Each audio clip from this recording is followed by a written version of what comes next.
আরে আরে আরে, আমি এরমভাবে দৌড়াচ্ছি কেন তো ভাবছো তো সবাই। তো সেদিন যাচ্ছিলাম আমরা সিনেমা দেখতে, নববর্ষের দিন ছিল। তো আমরা ছিলাম অলরেডি লেট, আমাদের অনেক দেরি হয়ে গেছিলো। তো আমরা ট্রেন মিস করে গাড়ি পাচ্ছিলাম না এরমভাবে, তাই রাস্তায় দৌড়াদৌড়ি করছিলাম। তো যা হোক করে আমরা অটো পাই, যাই প্রথমে আমাদের মেট্রো স্টেশনে, ওখান থেকে মেট্রো নিয়ে যাব। তো আমার সাথে আমার বোনও ছিল, আর ছিল আমাদের এই যে সব আমাদের অফিসের সবাই।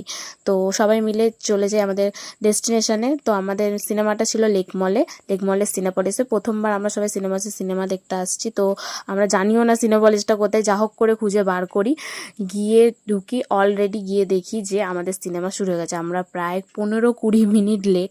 তো দেখি আমাদের সিনেমাটা বেশ ভালোই লাগে। আর কে কে দেখেছো কিলবিল সোসাইটি অবশ্যই কমেন্টে জানিও। তারপর হাফ টাইমে আমাদের চলে আসে পপকর্ন আর কোল্ড ড্রিঙ্কস আদিত্যদা আর অর্পিতাদি নিয়ে। তারপরে ফুল মুভিটা দেখে আমরা বেরিয়ে যাই খেতে। তো এই যে মোমো খেয়ে চলে যাই বাড়ি। দেখা হচ্ছে নেক্সট ভিডিও, বাই বাই।